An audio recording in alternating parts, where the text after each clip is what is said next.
হজরত নূহ আলাইসাল্লাম ছিলেন মানবজাতির ইতিহাসে অন্যতম প্রাচীন, ধৈর্যশীল ও আল্লাহর প্রতি সম্পূর্ণ আনুগত্যশীল এক মহান নবী।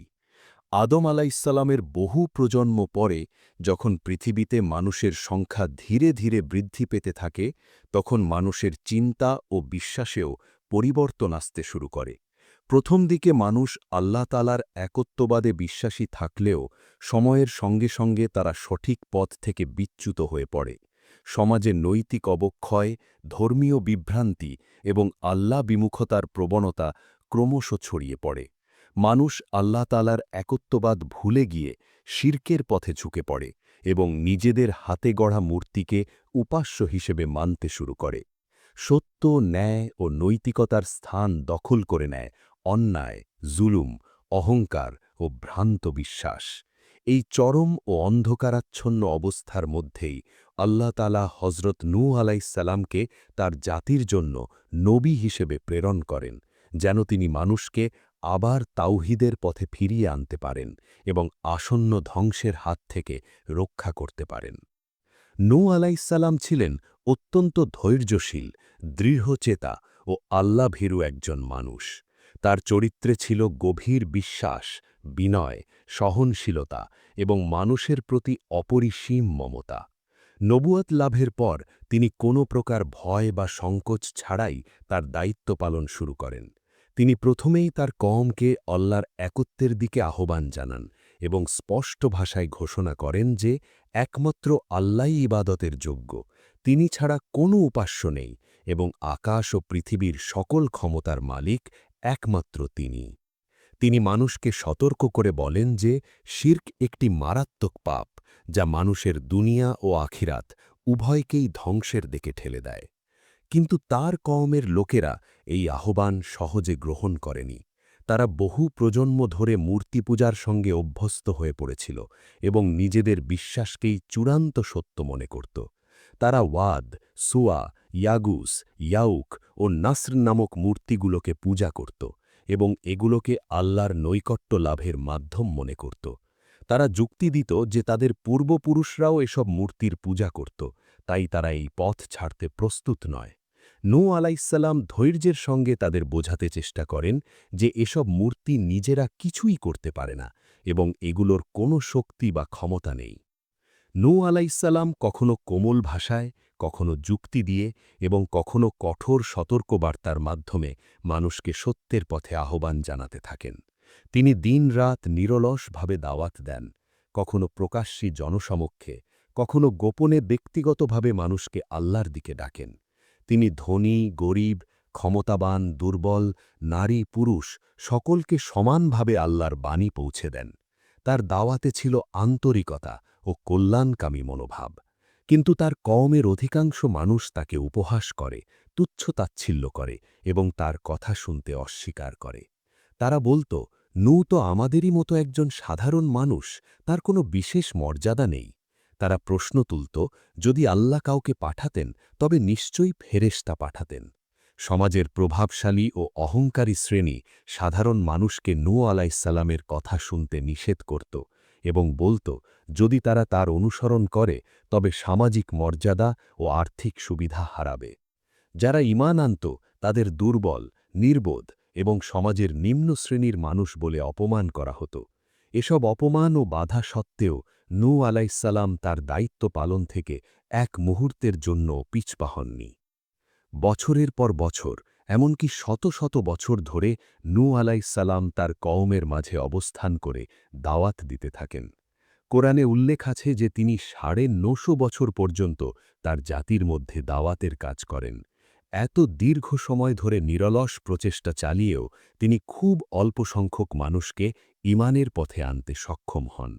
তবুও তিনি কখনো হতাশ হননি বা আল্লাহর কাছে অভিযোগ করেননি।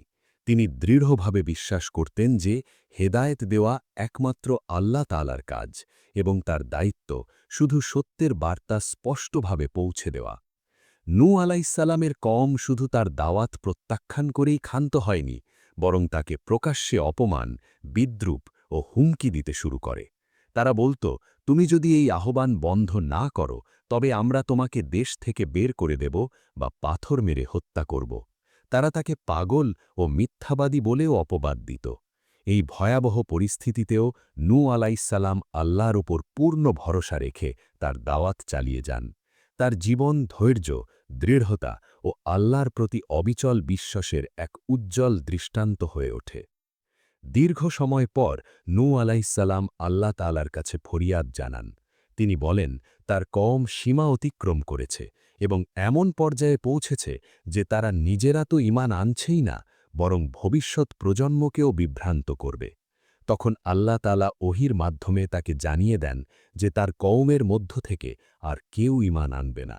এই সংবাদ নূহ আলাইহিসসালামের জন্য ছিল অত্যন্ত কষ্টকর ও হৃদয় বিদারক। তবুও তিনি আল্লাহর ফায়সালার সামনে সম্পূর্ণভাবে আত্মসমর্পণ করেন এবং তার সিদ্ধান্তকে মেনে নেন। এরপর আল্লাহ তাআলা নূহ আলাইহিসসালামকে একটি বিশাল নৌকা নির্মাণের নির্দেশ দেন। এটি ছিল মানব ইতিহাসে এক বিস্ময়কর ও অলৌকিক ঘটনা, কারণ সে সময় কোনো বড় নদী বা সমুদ্রের ধারে নয়, বরং শুষ্ক ভূমিতে এই নৌকা নির্মাণ করতে বলা হয়। নূহ আলাইহিসসালাম আল্লাহর আদেশে কাজ শুরু করেন।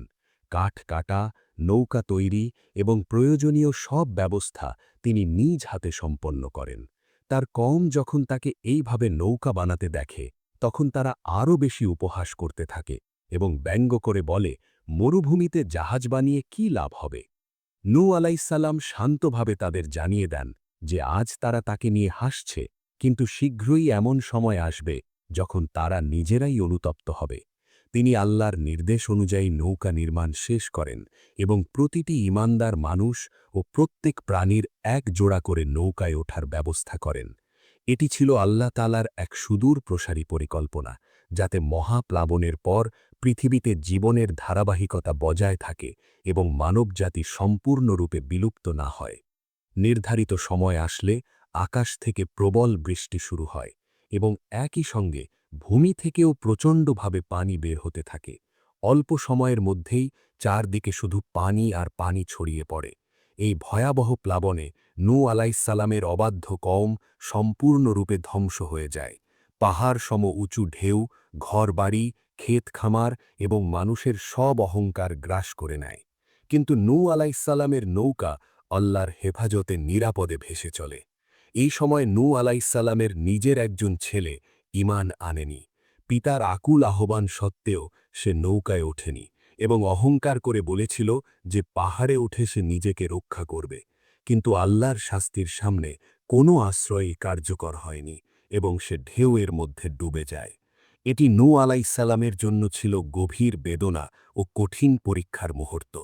এখান থেকে শিক্ষা পাওয়া যায় যে আল্লাহর কাছে আত্মীয়তার সম্পর্ক নয়, বরং ঈমান ও আনুগত্যই আসল পরিচয়। দীর্ঘ সময় পর আল্লাহ তাআলার হুকুমে বৃষ্টি বন্ধ হয় এবং পানি ধীরে ধীরে সরে যেতে শুরু করে। নূহ আলাইহিসসালামের নৌকা এক পাহাড়ের ওপর এসে স্থির হয়। পৃথিবী আবার ধীরে ধীরে বসবাসের উপযোগী হয়ে ওঠে। নূহ আলাইহিসসালাম ও তার সঙ্গীরা নৌকা থেকে নেমে আল্লাহ তাআলার শুকরিয়া আদায় করেন এবং নতুন করে মানব জীবনের সূচনা হয়। নূহ আলাইহিসসালামের কাহিনী মানবজাতির জন্য এক গভীর শিক্ষা ও চিরন্তন সতর্কবার্তা। এটি আমাদের শেখায় যে সত্যের পথে চলা কখনো সহজ নয়, কিন্তু ধৈর্য, দৃঢ়তা ও আল্লাহর ওপর ভরসা রাখলে শেষ পর্যন্ত সফলতা নিশ্চিত। এটি আমাদের স্মরণ করিয়ে দেয় যে অহংকার, শিরক ও অবাধ্যতার পরিণাম অত্যন্ত ভয়াবহ, আর আনুগত্য ও ঈমানই হল মুক্তির একমাত্র পথ। নূহ আলাইহিসসালাম ইতিহাসের দ্বিতীয় আদম হিসেবে পরিচিত, কারণ মহাপ্লাবনের পর তার বংশধরদের মাধ্যমেই মানবজাতি আবার বিস্তার লাভ করে। তার জীবন শুধু একটি ঐতিহাসিক কাহিনী নয়, বরং প্রতিটি যুগের মানুষের জন্য এক জীবন্ত আদর্শ। তার দাওয়াত, ধৈর্য ও আল্লাহভীতি আমাদের ঈমানকে দৃঢ় করে এবং আমাদের দায়িত্ব স্মরণ করিয়ে দেয় সত্য জানা, মানা এবং তা অন্যদের কাছে পৌঁছে দেওয়া। নূহ আলাইহিসসালামের জীবন প্রমাণ করে যে একজন মানুষ আল্লাহর ওপর অবিচল থাকলে কিভাবে ইতিহাসে অমর হয়ে থাকতে পারে এবং মানবজাতির জন্য চিরস্থায়ী পথনির্দেশনা হয়ে উঠতে পারে।